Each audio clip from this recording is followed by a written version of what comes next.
Һаумыгыз, эфирда яңлыктар, студияла Лилия Әҙелбаева.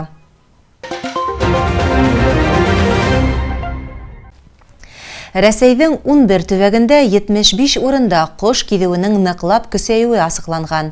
Ә былтыр 3 төбәктә ошондай 5 осраҡ булған. Был киҙеү хаҡында нимәләрҙе белергә кәрәк? Хәбәрселәр ошо һорауға яуапты табырға тырышты. Ҡош киҙеүе йоғошло ауырыу. Ул барлыҡ ҡоштарға ла зыян килтерә. Уның менән сирләгән өрәктәр, ҡаҙҙар, тауыҡтар һәләк була. Ҡош киҙеүе тураһындағы һығымтаны лаборатория тикшереүенән һуң ғына яһайҙар. Әммә был сирҙең айырым беленеп торған билдәләре бар. Ҡоштоң кикереге күгәрә, күҙҙәрендәге мөгөҙ ҡатлауы ҡараңғылана, әйләнеп тик йөрөй, башын артҡа ташлай, аяҡтарын фалиш һуға, лайлалы тиреһе ҡарая, ҡарағусҡыл йәшел бүленмәләр сығара. Өҫтәүенә ҡоштарҙың тән температураһы күтәрелә, күпләп үлә. Башҡортостан Республиканың ауыл хужалығы министрлығы һәм ветеринария идаралығы хәбәр итеүенсә, республика ҡош киҙеүе янай. Белгестәр билдәләүенсә, вирусның күрше төбәктәрҙән, ягъни Татарстан һәм Силәбе өлкәһенән үтеп инеү ихтималлығы бар. Бөтәһе Рәсәйҙә хәүефле 25 пункт теркәлгән дә инде. Татарстанда 5 пункт. Был сирҙе ҡарағай ҡоштар тарата һәм ул йорт ҡоштарының үлеменән килтерә. Әгәр дә берәй хужалыҡта ауырыу асыҡланһа, тотош төбәк карантинға ябыла һәм продукцияны республиканан ситкә сығарыу тыйыла. Башҡортостан республикаһында әлегә йорт ҡоштарының ошо хәүефле сирҙе йоҡтырыу осраҡтары теркәлмәгән. Әммә тынысланырға урын юҡ. Сөнки бөгөн Волга буйы федерал һәм Урал федерал округтарында таралған ҡош киҙеүе буйынса хәл бик көсөргәнешле. Сир үрҙә телгә алып үтелгән төбәктәрҙә генә түгел, Курган, Һарытау, Омск өлкәләрендә лә асыҡланған. Шуны хәүефле ҡош киҙеүе Башҡортостан биләмәһенән бары 5 километр алыҫлыҡта ғына республиканың Баҡалы районы ошо аралыҡта ята. Ошо киткән хәлде иҫәпкә алып, Башҡортостан Республика ауыл хужалығы министрлығы кисекмәктән шәхси хужалыҡтарҙағы йорт ҡоштарҙан ҡоштарын ҡаҙ өйрәктәрҙе һуйырға кәңәш итә. Сибай ветеринария клиникаһына ҡош киҙеүе барлығы тураһында шылтыратыуҙар булған, әммә улар рәсми рәүештә раҫланмаған.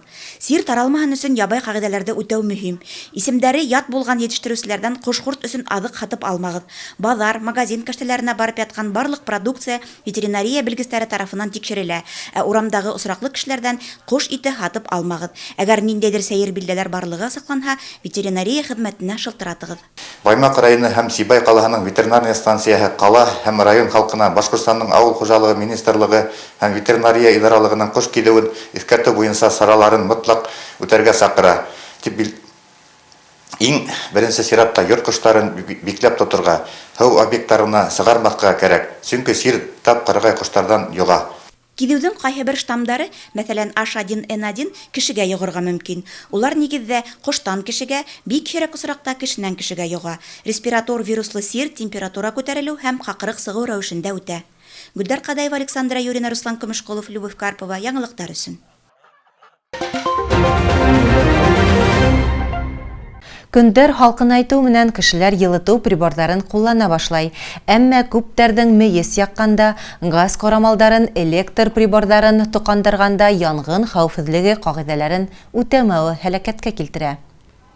Көндәр һалҡынайыу менән кешеләр йылытыу приборҙарын ҡуллана башлай. Әммә күптәрҙең мейес яҡҡанда, газ ҡорамалдарын, электр приборҙарын тоҡандырғанда янғын хәүефһеҙлеге ҡағиҙәләрен үтәмәүе һәләкәткә килтерә. Янғындар башлыса алкоголле эсемлек ҡулланғандан һуң ут менән хаҡһыҙ ҡыланыуҙан тоҡана. Шулай уҡ электр селтәрҙәренең, мейестәрҙең төҙөк булмауы ла ҡазаға юлыҡтыра. На сегодняшний день в городе Сибая зарегистрировано 186 пожаров, в результате которых 4 пострадало и 1 погиб. Йыл башынан ҡалала 186 янғын теркәлгән. Унда 4 кеше төрлө йәрәхәттәр алған, 1 кеше һәләк булған. Ут сығыуҙың 30 осрағының сәбәбе йылытыу системаһының төҙөк булмауы. Ноябрь башында элеватор урамында шәхси йортҡа ут ҡапҡан. Йорт хужаһы ныҡлы зыян күреп, табиптар ярҙам күрһәтеүгә ҡарамаҫтан, уны ҡотҡарып алып ҡала алманы. Ҡорбандар булмаһын, үҙ ғүмереңде һәм мөлкәтеңде ут ялмап алмаһын өсөн элементар талаптарҙы үтәү зарур.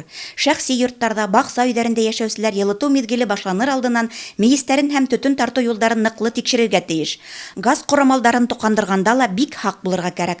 Төҙөк булмаған электр приборҙары ярҙамында йылынырға теләүселәр ҙә һәләкәткә илтә.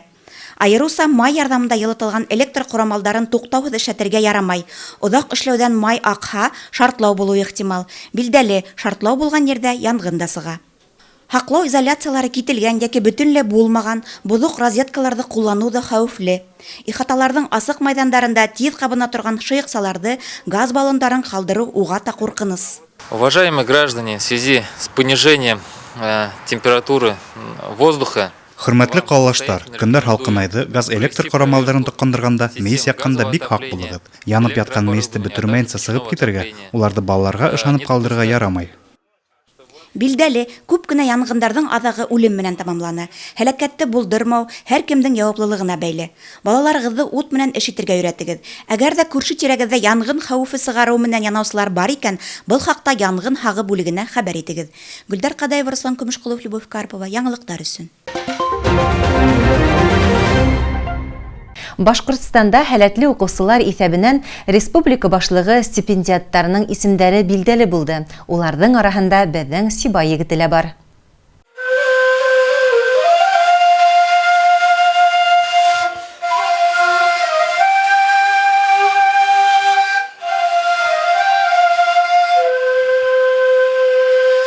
Сибай балалар сәнгать мәктәбенең Курай классында укучы Гаяз Танһык-Кужин 2020-2021 уку елында Башкортстан башлыгының һәләтле балаларга тәгаенләнгән стипендияһын аласак.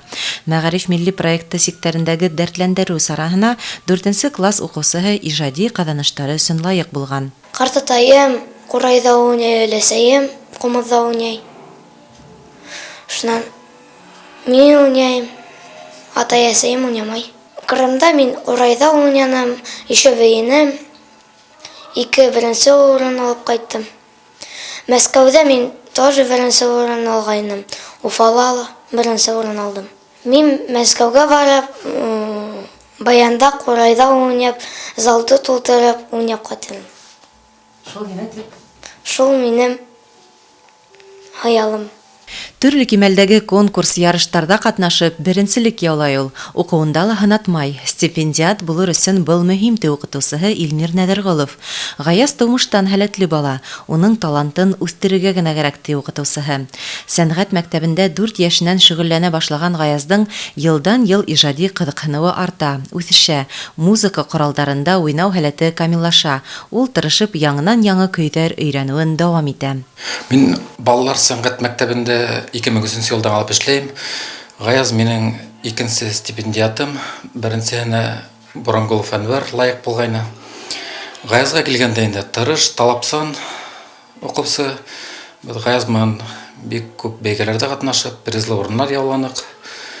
Бу бәйге результатлар өлеше укучының һәм ата-әсәнең бик зур өлеше. Гаяз менән 2 тапкыр шөгыльләнәбез. Бик төрле юнәлештәрдә эшләйбез. Гаязның репертуарына килгәндә бик күп кыска, озын халык көйләре, этюдтар, бию көйләре тупланган. Укусыман горланам, бик шатман. Гомумән әйткәндә, безгә килгән һәрбер бала талантлы, уларны үстерә белергә кирәк. Киләсәктә Алла бирһә, тагы ла Гаяз һәм стипендиатлар үстерәмен дип уйлыйм. Әлбиттә, укытучы баланың мөмкинлекләрен вакытында күреп, уны үстерүдә, дөрес юл күрһәтүдә баһалап беткеһез зур роль уйнай. Әмма ата-әсәләрнең хуплавы, шулай ук баланың теләге лә мөһим. Киләсәктә үҙен артист итеп күргән Гаяз куелган максаттарына ирешер дигән теләктә калабыз. Лилия Әделбаева, Гөлдар Кадаева, Радмир Исәнғолов, Любовь Карпова, яңалыктар өчен. Ошының менән яңлыктар сыгарылышы тамам. Улар менән һеҙҙе мин Лилия Әделбаева таныштырдым. Киләһе осрашҡанға тиклем исән һау булығыҙ.